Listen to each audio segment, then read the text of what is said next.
Hello hello Baburao बोलतोया, मी बाबूराव बोलतोया.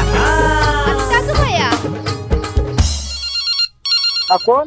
हा sir काय हा बोलतोय. कारंजकर सर हा बोलतोय. नमस्ते. हा बसे बोलतोय बसे. हा वेळ आहे काय? बोला की बोला. मी असं लग्नात आहे पण बोला बोला. अभिनंदन. बोला की. तुमचंच लग्न आहे काय? हो हो घरातलंच लग्न आहे. मेवण्याच्या मुलीचंच आहे ना लग्न. अरे जवळच आहे की मग. हा बोला की. हा बसे बोलतोय. शीघ्र कवी आहे मी. बर कविता संग्रह तुम्हाला दिला होता की वाचायला कधी?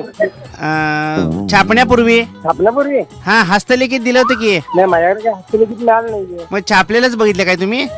नाही मी बघितलंच नाही. छापलेलं सुद्धा बघितलं नाही किंवा कसं बघितलं नाही. अहो प्रस्तावना द्यायची होती त्याची.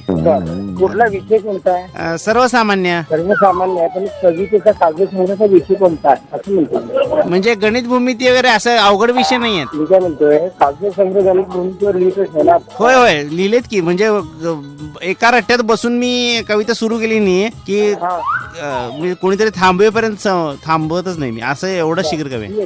प्रस्तावना द्यायला काय हरकत नाही आहे. प्रस्तावना दिली. हा कारण तुमची पण बरीच पुस्तकं घातलीत म्हणे ह्याच्यात. छापायला बरीच आलीत म्हणे. हो माझी जवळ 15 पुस्तकं आहे. हा त्यामध्ये वेगवेगळ्या पद्धतीचे लेखक आहेत. होय होय तुम्ही चतुरस्त्र लेखक आहे असं कळलेलं. हो माझ्या 15 स्वतःच्या डिग्री आहेत. काय सांगताय? हो 15 डिग्री आहेत तुमच्याकडं? 15 डिग्री आहेत. हे आहेत.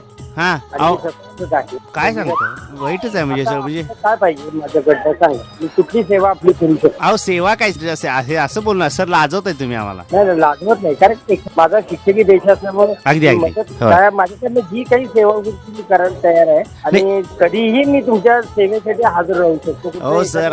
अहो नाही कसं आहे तुम्ही शिक्षक असल्यामुळे तुम्हाला थांबवणं अवघड आहे खरं बोलताना. पण तुमचं काय आम्ही हे धरू शकत नाही हात वगैरे ह्याच्यामध्ये बोलण्यामध्ये वगैरे. हा प्रत्येकाचं नॉलेज वेगवेगळं असतं. जण आपापल्या क्षेत्रात विचार असतो. होय होय नॉलेज प्रत्येकाचं वेगळं, प्रत्येकाचं ज्ञान वेगळं आहे की नाही. आपल्या आता आधी जरी किती विचार असलो तरी आमची गाडी बंद पडली तर आम्हाला मिस्त्रीला म्हणावं लागतं ना साहेब गाडी दुरुस्त करा म्हणून. मग गाडी बंद पडली आहे. मग कसं केला लग्नाला? काय अडचण आहे काय सर? नाही अडचण नाही आहे ते. तुमचं सगळं व्यवस्थित आहे ना? अहो तुमचे आशीर्वाद हेच माझं घर आहे ना. माझ्या आई तुमचं काय सगळं? म्हणजे सगळ्यांचे आशीर्वाद हे माझं होत. अहो सर तुम्ही फारच लाजवताय सर आम्हाला. म्हणजे कसं आता लाजून आता मी इथं चुरचुरून खाली पडायची वेळ आली. लाजवतो कशाला? पण लेखनाचं जे तुमचं अंग आहे ना ते त्याला कोणी हात लावू शकत नाही तुमच्या अंगाला. माझ्या पुस्तकाचं काही वाचलंय काही असं नवीन? नाही पुस्तकाचं कव्हर बघितले की सर मी तुमच्या. बघितलं का? कारण म्हणजे मुखपृष्ठातच एवढा विचार आहेत की आत काय असेल ह्याचं म्हणजे खरोखर धन्य झालो सर आम्ही.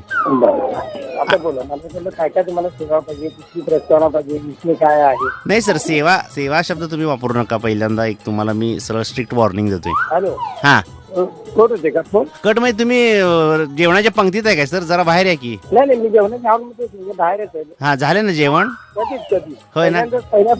पहिल्या पंक्तीत दणका दिला होय. काय होतं स्वीट? आता घरचं लग्न म्हणून पहिल्या पंक्तीला कसं काय बसलाय सर तुम्ही?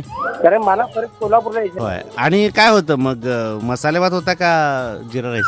बरं सर ते लेखनाबद्दल काय बोलूया की थोडं? हा बोला की बोला. कधी पाहिजे तुम्हाला लेखन? कधी द्याल सांगा. तुमच्या वेळेनुसार सांगा. म्हणजे मला नुसतं रद्दीत वाढ होण्याच्या दृष्टीने मला पाहिजे ती. चालेल. मला फक्त सब्जेक्ट सांगा. तुम्हाला कोणतं प्रस्तावना आहे कशा पद्धतीने? हा सब्जेक्ट सांगतो मी पण विषय तुम्हाला जरा सांगायला वेळ लागेल. काही प्रॉब्लेम नाही. मग आधी विषय सांगू का आधी सब्जेक्ट सांगू? काय करूया? तुमच्या इच्छेनुसार काही. बरोबर. पण मग सर तुम्ही मात्र लिहून द्यायला पाहिजे मला प्रस्तावना. म्हणजे तुमच्याशिवाय मी कुणाकडेच देणार नाही. कारण काय माहितीये का ऑलरेडी माझी कवितेची पानं कमी भरलीत. जरा प्रस्तावना मोठी असली म्हणजे पुस्तक जाड होईल ना जरा. देणार ना 100% देणार. प्रस्तावना 100%. एक पाणी पाहिजे, 2 पाणी पाहिजे. 100 पेज वही घालूया की एक सर.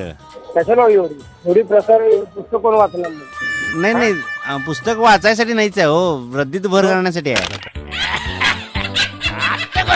आता पुन्हा फोन उचलाल. बाबूराव बोलतोय कोल्हापुरातून. तुमचा